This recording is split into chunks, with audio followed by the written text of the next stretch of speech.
எல்லோருக்கும் இனிய வணக்கங்கள். நான் சாபிமான் ஜமால் முகமது. நம்ம இந்த பதிவில் எதை பற்றி நம்ம பேச போகிறோம் அப்படின்னு பார்த்தீங்கன்னா, 2025 குவான்டிட்டி சர்வேயருக்கான வேலை வாய்ப்புகள் துபாயில் எப்படி இருக்கும், அங்கே போனால் நமக்கு நல்ல வாய்ப்புகள் கிடைக்குமா என்ற கேள்விக்கு பதிலாக தான் இருக்க போகுது. அதனால இந்த பதிவில் துபாய் வேலைவாய்ப்பு சம்பந்தப்பட்ட, அதாவது குறிப்பாக குவான்டிட்டி சர்வேயருக்கான வேலை வாய்ப்புகள் சம்பந்தப்பட்ட பல தகவல்களை இதில் நம்ம தெரிந்து கொள்ள வேண்டியது இருக்கிறதுனால இந்த பதிவை நீங்கள் கொஞ்சம் கடைசி வரைக்கும் ஸ்கிப் பண்ணாமல் முழுமையாக பாருங்க. பார்த்த பிறகு இப்போ நான் உங்ககிட்ட கேட்கக்கூடிய அதே ரெக்வஸ்ட் தான், மறந்துடாம நம்ம சேனலை கொஞ்சம் சப்ஸ்கிரைப் பண்ணுங்க. பக்கத்தில் ஒரு பெல் ஐக்கான் இருக்கும், அதையும் ஆன் பண்ணுங்க. இது சனாஃபின் சிவில் குவான்டிட்டி சர்வேயிங், கற்றதும் கற்பிக்கப்பட்டதும்.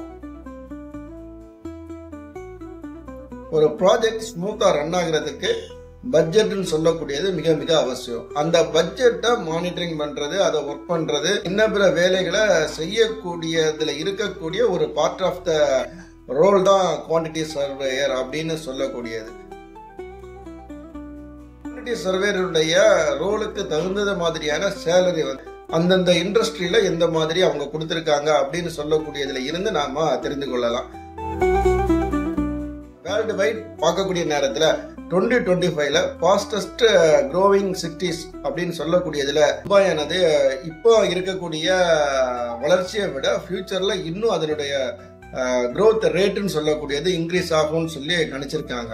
அதனால அவர்கள் இன்ஃப்ராஸ்ட்ரக்சர் அண்ட் ரோட் ப்ராஜெக்ட்ல வந்து அதிகமாக கான்சன்ட்ரேஷன் பண்ணி இன்னும் டெவலப் பண்ணிட்டு இருக்கிறாங்க. அதற்கு அடுத்ததாக பார்த்தீங்கன்னா, துபாய் மாஸ்டர் பிளான் 2040 சொல்லக்கூடிய ஒரு கான்செப்ட்ல பல இன்னோவேட்டிவ் ஐடியாஸை உள்ள கொண்டு வந்து, அதாவது டெக்னாலஜியை வந்து உள்ள கொண்டு வந்து அது ஒரு விதமான ஒரு புதிய ஒரு அனுபவத்தை கொடுக்கறதுக்கான ஒரு முயற்சியை வந்து தொடர்ந்து அவங்க செய்துட்டு இருக்கிறாங்க. இதற்கு அடுத்தது பார்த்தீங்கன்னா, ரெசிடென்சியல் அண்ட் டூரிசமும் வந்து அங்கே டெவலப் ஆகிட்டே தான் இருக்குது. துபாய் ஃப்ரீ ஜோனில் இன்னும் நிறைய எக்ஸ்பென்ஷன் ஒர்க் வந்து அவங்க அலாட் பண்ணியிருக்காங்க. ஸோ அந்த ஏரியாவிலையும் நிறைய வேலை வாய்ப்புகள் வந்து தொடர்ந்து இருந்துட்டு தான் இருக்குதுன்னு சொல்லக்கூடியதை துபாயில இருந்து வரக்கூடிய அந்த நியூஸ் ரிப்போர்ட் வந்து தொடர்ந்து அவங்க வந்து தெரிவிச்சுட்டு தான் இருக்கிறாங்க. அந்த வகையில் பார்க்கக்கூடிய நேரத்தில் வரக்கூடிய காலங்களில் துபாயில் மோர் தென் 500 குவான்டிட்டி சர்வேயருக்கு மட்டும் ஜாப் வேகன்சி இருக்குன்னு சொல்லி மதிப்பிட்டிருக்காங்க. அதனுடைய சேலரி ரேஞ்சை பார்க்கக்கூடிய நேரத்தில் இருந்து 18,000 வரைக்கும் நமக்கு சேலரி கிடைக்கும்னு சொல்லி எதிர்பார்க்குறாங்க. எந்தெந்த லெவலில் அவங்க இதை வந்து அலாட் பண்ணியிருக்காங்க அப்படின்னு சொல்லி நம்ம தேடி பார்த்ததுல கிடைத்த தகவல் என்னன்னு பார்த்தீங்கன்னா, quantity surveyor, senior level quantity surveyor, அதற்கு அடுத்து pre contract quantity surveyor, post contract quantity surveyor, infrastructure quantity சர்வேயர்னு சொல்லி ஒவ்வொரு கேட்டகரிக்கு தகுந்தது மாதிரி அந்தந்த கம்பெனியோட ரெக்குவயர்மெண்ட்டுக்கு தகுந்தது மாதிரியும் அவங்க என்ன பண்ணியிருக்காங்கன்னா ஜாப்பை வந்து அலாட் பண்ணியிருக்காங்க. இதெல்லாம் நீங்கள் எப்படி இதை நீங்கள் உங்களுக்கு கிடைக்கும் அப்படின்னு சொல்லக்கூடியதை நம்ம தெரிஞ்ச ஒரு வழிமுறையை சொல்கிறோம். இந்த மேஜர் ப்ராஜெக்டில் இந்த குவான்டிட்டி சர்வேக்குன்னு சொல்லக்கூடியதில் சிறப்பு வாய்ந்த சில கம்பெனிஸ் அடுத்தடுத்து தான் நான் வந்து அதை வகைப்படுத்தி உங்களுக்கு தரேன்.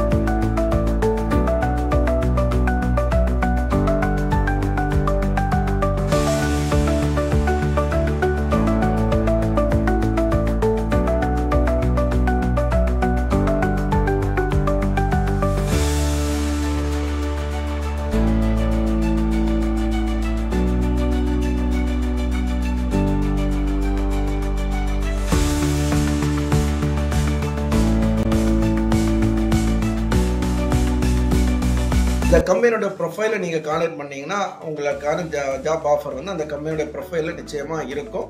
ஸோ அதில் நீங்கள் டைரெக்டாக அப்ளை பண்ணி கூட உங்களுக்கு அந்த குறிப்பிட்ட வேலைக்கு உங்களால் போக முடியும்.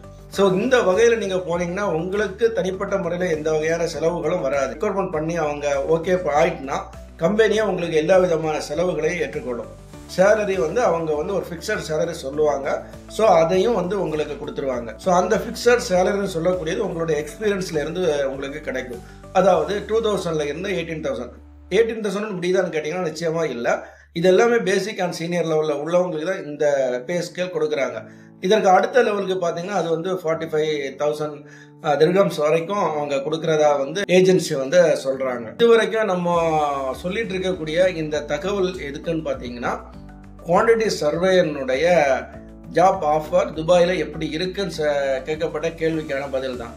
துபாயில் வரக்கூடிய நாட்களில் இன்னும் பிரகாசமாக குவாலிட்டி சர்வேக்கான வாய்ப்புகள் இருக்குதுன்னு சொல்லக்கூடியதை இந்த நியூஸ் ஆர்டிக்கல்ல இருந்து நம்ம தெரிந்து கொள்ள முடியுறது மட்டும் இல்லாமல் அந்தந்த கம்பெனிஸும் வந்து அதற்கான நிறைய ப்ராஜெக்டுகள் வந்து தொடர்ந்து அவங்க பண்ணிட்டு இருக்கிறதையும் நம்ம பார்க்க முடியுது. ஸோ அதனால இந்த ஏரியாவில் ஒரு குவான்டிட்டி சர்வேருக்கு நல்ல வாய்ப்புகள் இருக்குது அப்படின்னு சொல்லக்கூடியதையும் நீங்கள் தெரிஞ்சுக்கிடுங்க. இந்த இடத்துல இப்போ மோர் தென் 500 சொல்லக்கூடியது வேர்ல்டு வைடு உள்ளவங்க இதுக்கு வந்து ட்ரை பண்ணுவாங்க. ஸோ அந்தந்த கம்பெனி எதை கேட்குதோ அது தகுந்தது மாதிரியாட்டு நீங்கள் ப்ரொஃபைலை ரெடி பண்ணிக்கணும், எக்ஸ்பீரியன்ஸை கேதர் பண்ணிக்கணும். அப்போ தான் உங்களுடைய வாய்ப்புன்னு சொல்லக்கூடியது எளிமையாக்கப்படும். நீங்கள் குவாலிட்டி சர்வேன்னு சொல்லி காமனாக படித்து நீங்கள் அப்ளை பண்ணீங்கன்னா நிச்சயமாக வேலை வாய்ப்பு கிடைக்குமான்னு கேட்டால் அது பெரிய கொஸ்டின் மார்க்காக தான் இருக்கும். ஒரு கம்பெனிக்கு என்ன ரெக்குவயர்மெண்ட் தேவையோ அந்த எக்ஸ்பீரியன்ஸ் உங்களுடைய இருக்குதான்னு சொல்லக்கூடியதை நீங்கள் ஐடென்டிஃபை பண்ணுங்கள்.